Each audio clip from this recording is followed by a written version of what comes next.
Miles Russell had a plan, not a vague plan, not the kind of general competitive intention that most junior golfers bring to a significant match.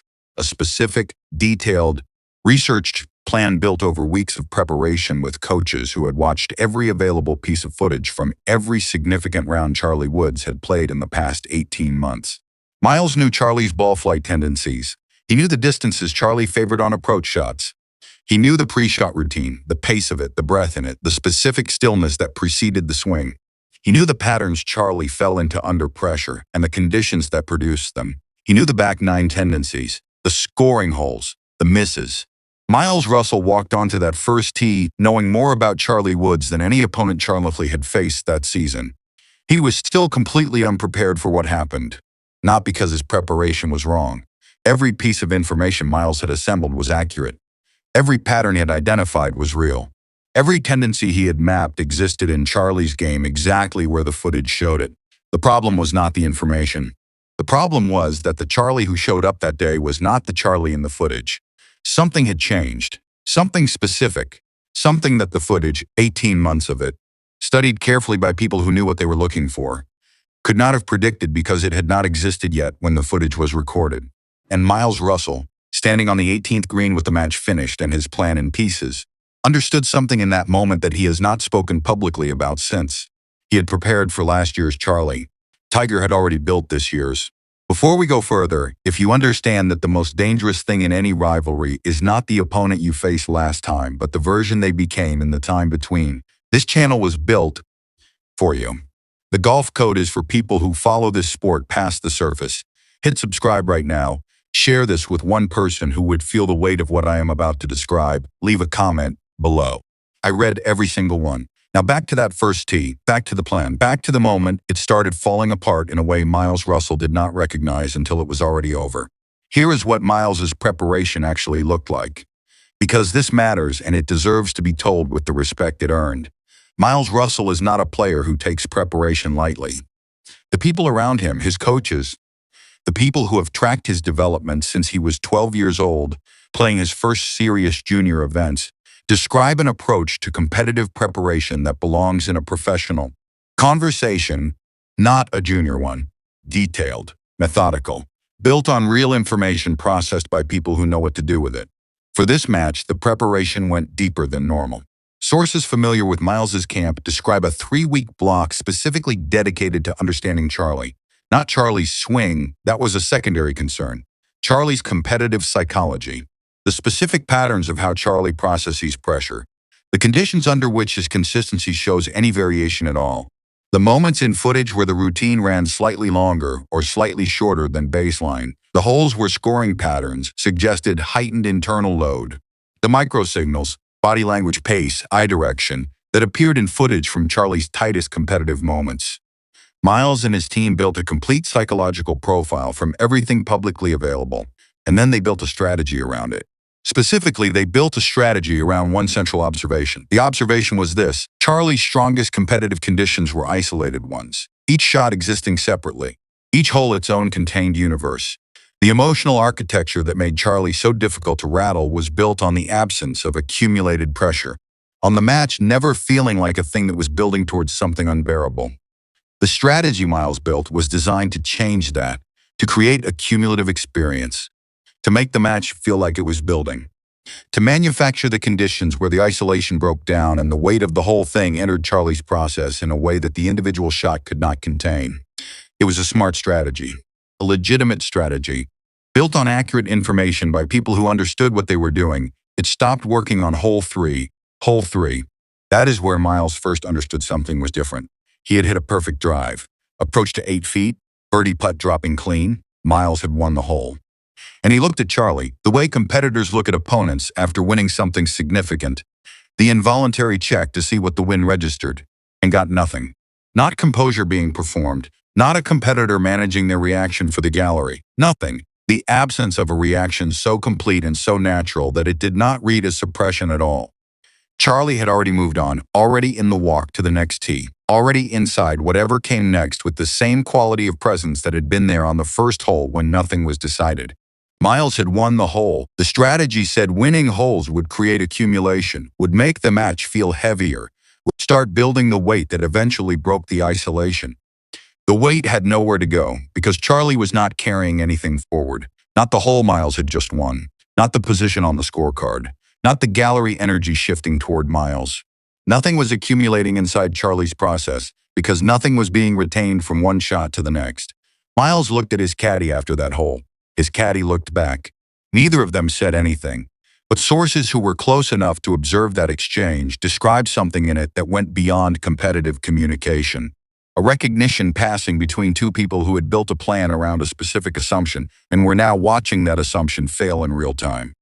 The assumption was that Charlie was the same Charlie they had studied. He was not.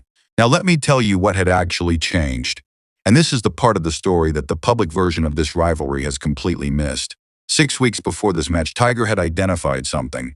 Not in footage, in person.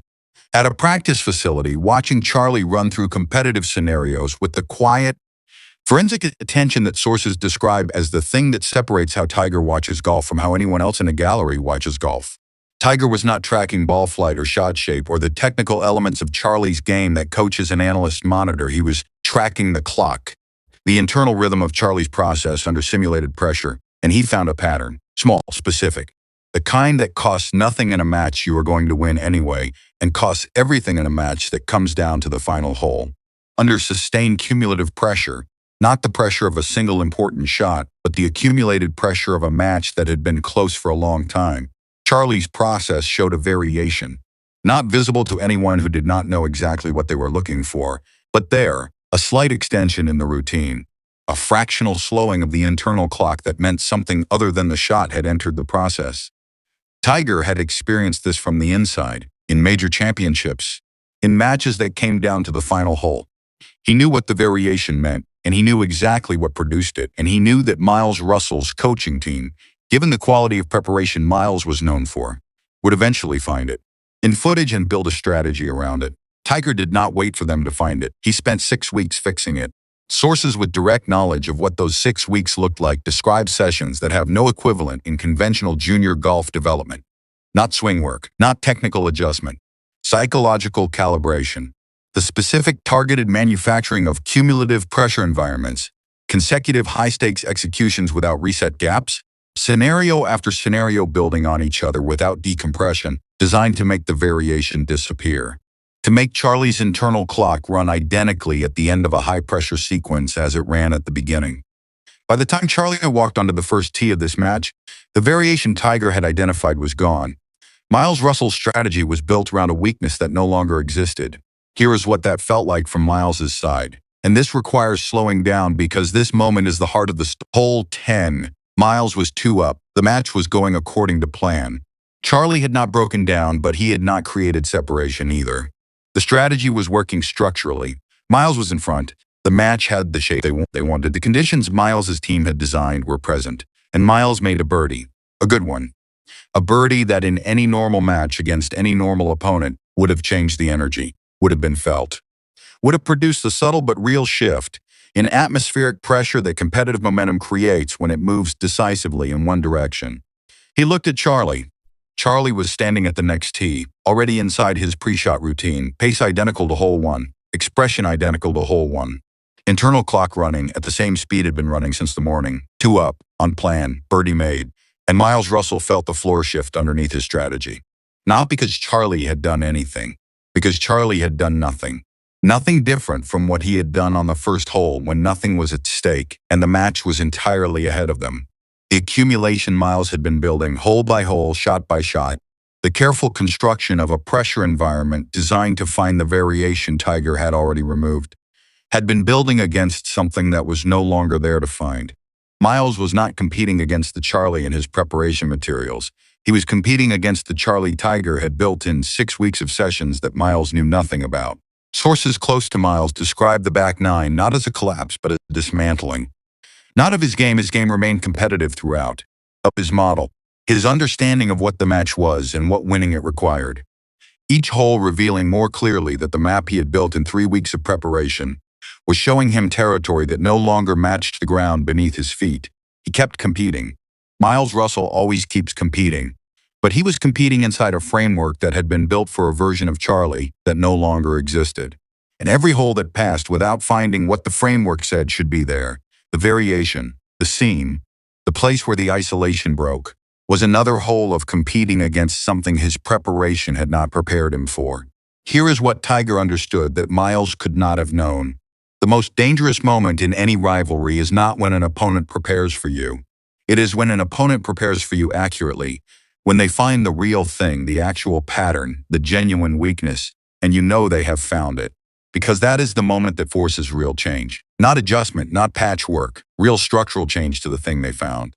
If Miles had never identified the variation, if his preparation had been less thorough, his team less sophisticated, his footage study less specific, Tiger might never have fixed it.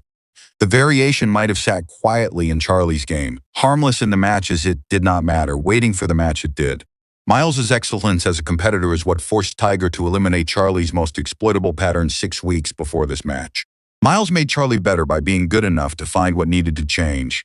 That is the deepest layer of this rivalry. And it is the layer that nobody watching from the outside could see. Miles prepared for the Charlie that existed.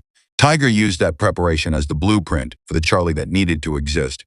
And by the time Miles arrived with his strategy, the target had moved. Not because Tiger guessed Miles would find it, because Tiger watched footage too. And Tiger knew that anyone as serious and as well coached as Miles Russell was going to find it eventually. So Tiger fixed it first. The rivalry did not produce a winner and a loser on that 18th green. It produced a better Charlie. And the price of that was Miles Russell's plan. Miles has not spoken publicly about Charlie since the match ended. The silence is not defeat. People who know Miles well are consistent about this. Miles Russell does not process losses by going quiet and accepting them. He processes losses by going quiet and taking them apart, by finding every piece of what went wrong and understanding each one well enough to make sure it does not go wrong the same way again. He is taking this one apart right now. And the specific piece he is taking apart, the piece that the silence is built around, is not his game. It is his information. The understanding that he prepared for a Charlie who no longer existed. That somewhere in the 6 weeks before this match, while his camp was building strategy from footage, Tiger was building a different player from the pattern the footage showed.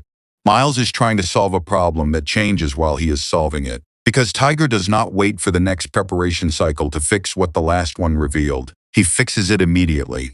Which means the Charlie who shows up in 2026 will not be the Charlie Miles is currently preparing for either. It will be the Charlie that the preparation Miles is doing right now reveals needs to exist. Miles thought he understood this rivalry. He understood last year's version of it. The rivalry has already moved, so here is where I leave you. One question, real answer only. Do you think Miles Russell, given everything he now knows about how Tiger operates, about the 6 weeks, about the moving target, can build a preparation process sophisticated enough to stay ahead of what Tiger is building? Or is the advantage Tiger has in this rivalry structural, built into the nature of who Tiger is and what he knows, and no amount of preparation closes it? Drop your answer below. Every single comment gets read. And stay close, because 2 weeks ago, a member of Miles Russell's coaching staff made a phone call to someone inside Tiger's circle, not to gather information, to offer something. What was offered in that call, and whether Tiger responded, tells you everything about how seriously both sides are taking what 2026 is becoming. That story is coming.